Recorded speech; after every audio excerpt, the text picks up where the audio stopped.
Good afternoon. My name is Jim Conlan, and welcome to the latest episode of our entertainment show. As you know, in part 3 of our entertainment show each week, we premiere a new TV series or movie that's debuting in Ireland and the UK, and especially in Ireland. And I suppose up for discussion, we're looking at a TV series that is currently on our TV screens. It's on channel Paramount Plus to much claim, really. It's Tulsa King, starring the one and only Sylvester Stallone as Dwight General Manfredi, a guy who's been ostracized by the mob after coming out of prison and is trying to reclaim or build up his own empire in the back end of nowhere, basically, in Tulsa, where he meets a whole clientele of different sort of variety of people when he comes to settle in Tulsa. Some of the guest stars within Tulsa King are Andrea Savage, Jay Wil, Martin Starr, but our special guest this evening is the one and only Ritchie Coster, who plays the character Caolan Waltrip. Ritchie, first of all, Tulsa King, how did it come about for you to get involved in a project with Sylvester Stallone? And when you applied for the role of Tulsa King, was Sylvester Stallone already attached to the project when you auditioned? He was. And so I said yes immediately. It was one of those fortunate events where I didn't have to audition. An offer came through. And with the people that were involved in the project so far, like Taylor Sheridan, whose project it was, Terry Winters, who wrote it, and Sylvester Stallone, it was a no-brainer. I said yes immediately, especially as I'd worked with Sylvester Stallone before and I'd enjoyed that experience. So I wanted to go back for more. Okay. And in terms of the shooting, obviously, was it a New York sort of production? Did you shoot out of New York, or where did you, parts of Oklahoma, or where did you Oklahoma City. All of it was City. in Oklahoma City, which might be the hottest place on the planet. Most days we were shooting outside there. It was about 115 degrees F. What that is in C, I'm not too sure. But it was hotter than the surface of the sun. I remember that. And Ritchie, in terms of the shooting, did you do an awful lot of, from what I've seen of Tulsa King so far, did you do an awful lot of offset block shooting, location shooting? Yeah, an awful lot. It was pretty much all. There was a big studio there where we did some internals, but most of it was on location. Yeah, all around Oklahoma City and the surrounding countryside. And when you signed up for the role, obviously they had this sort of character in mind for you. How did they describe Caolan Waltrip? What was his sort of character? What was his sort of background? And for people who haven't seen Tulsa King before, who might be listening in to this interview, you might give us a background in terms of Caolan Waltrip. Is he on the good side of the law or the bad side of the law? He's distinctly on the bad side. There's a little story there. When I was offered the job, it was a completely different character. It was going to be a corrupt Southern Baptist preacher who was running a drug trade and rubbed up against Sylvester Stallone's character. And I said, yeah, it was a fantastic role. A couple of days before I set off to Oklahoma, I got a phone call saying, oh, the role's been changed, Rich.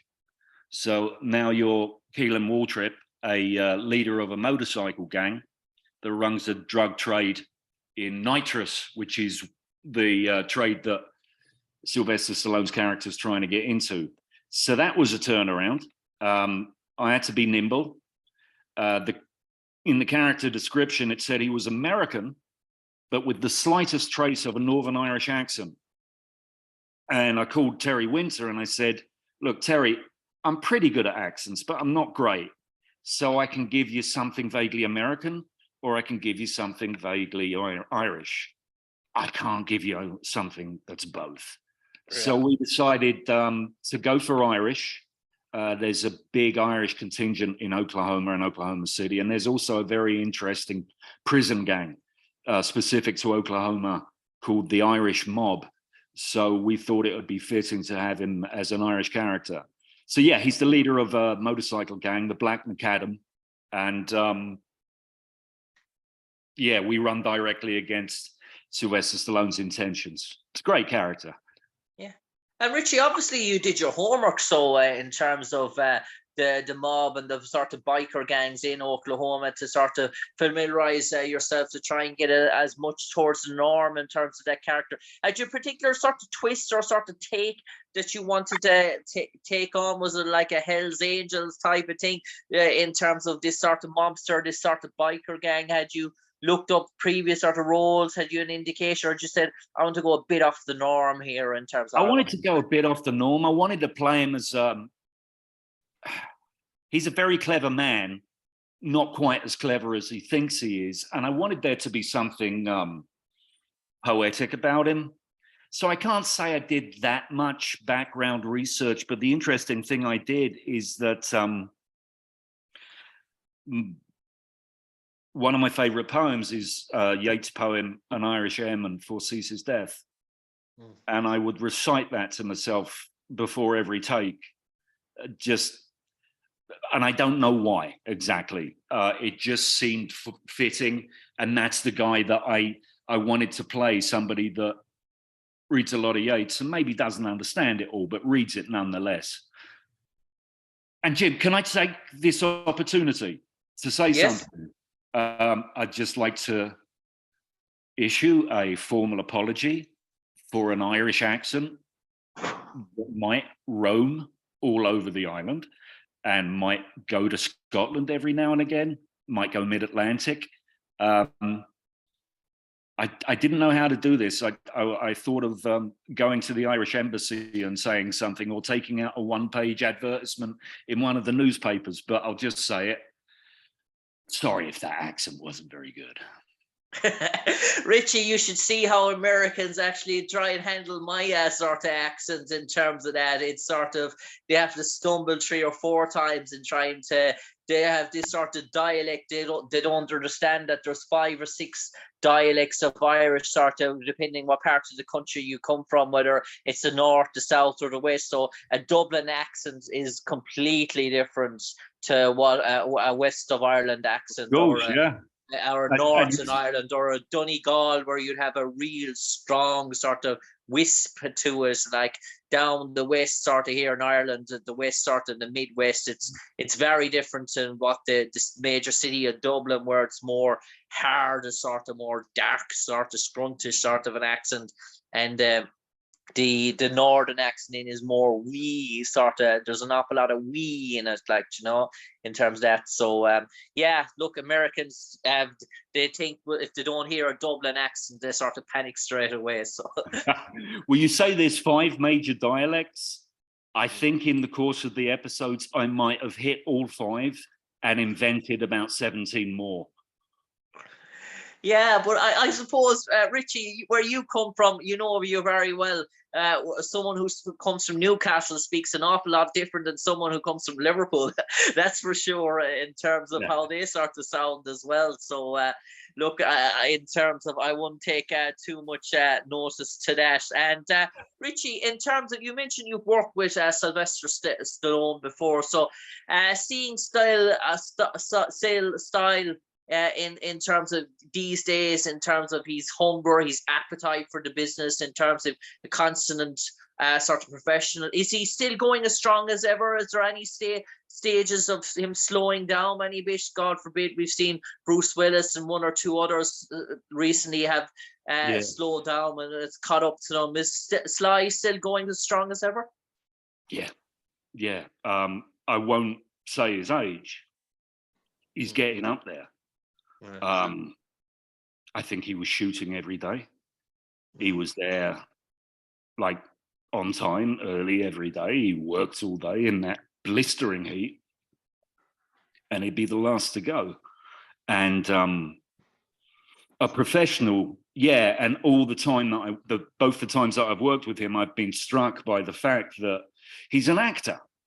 I've always felt, I always felt that, like Rocky, I always felt like Rocky and Sylvester Stallone were one and the same entity. You know, Sylvester Stallone would just turn up on set and make the Rocky noises, and not much work went into it. It was when I worked with him on Creed, one of the Rocky movies, and I watched him working, and I realized, oh, of course, he's an actor and he's making acting choices. And the same was true on this, and he is a consummate professional and a very respectful one at that. I was very chuffed.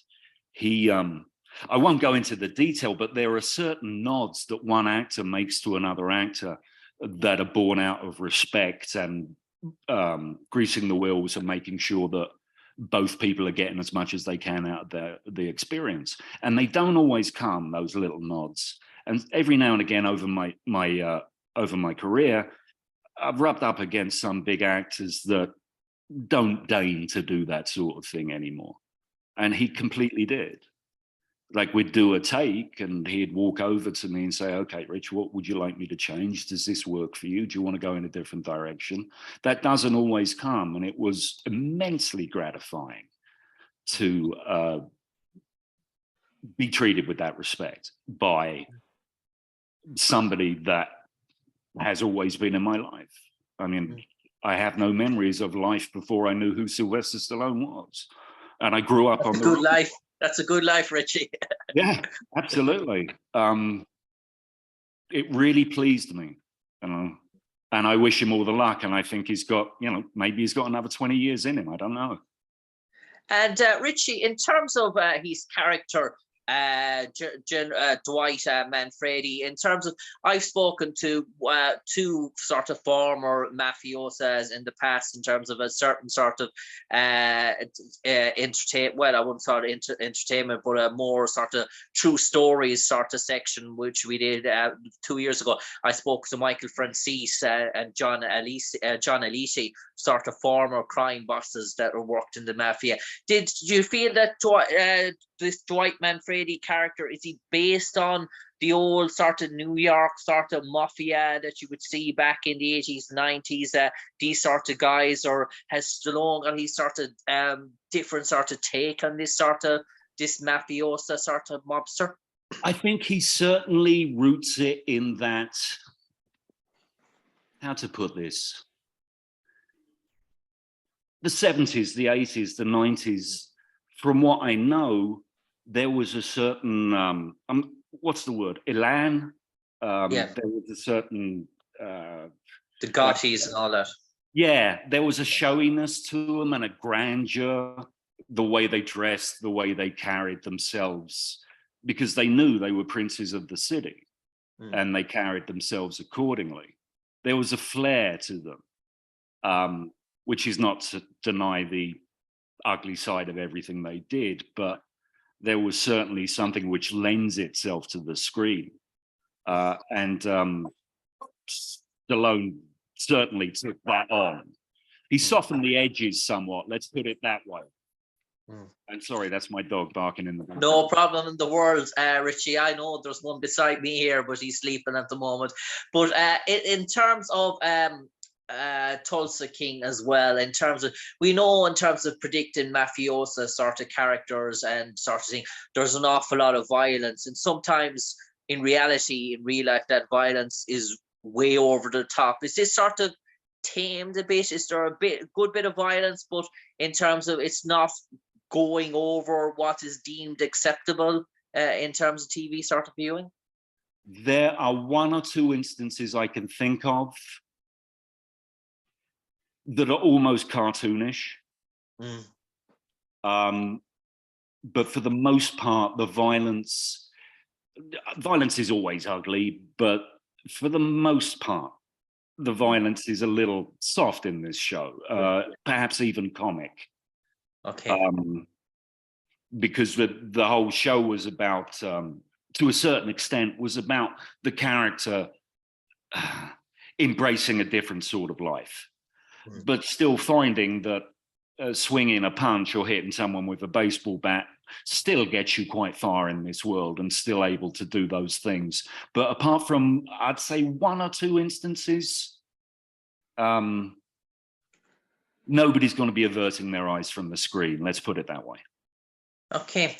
And Ritchie, in terms of the growth of your character and the sort of the backstory of your character, do we delve into that, or is it strictly in the present that we see Caolan Waltrip in terms of his characters? Is it strictly the now? Is it strictly a business orientated guy? Is there no sort of peeling off the layers of him? dare I say? There was, in my work, there was quite a bit of peeling off the layers just for the constraints of time. On an editing room floor somewhere, there is a remarkable 3D character with an immense and enjoyable and rich backstory. But unless someone goes to that editing room and sweeps up those bits and compiles it together, you're not going to see it. In the show, it's pretty much the here and now. Okay. And Ritchie Coster, I suppose time is nearly sort of catching up with us now. So I'm just going to turn it over to you now for the final 30 seconds. And you and Caolan Waltrip, and you might enlighten all our audience, all our listeners, if they haven't seen it already, why they should switch their channels to Paramount Plus in the coming week or next week or early next week to watch the latest installment of Tulsa King, and what's in store for them. Why should they tune in to this? What makes this show stand out and appeal?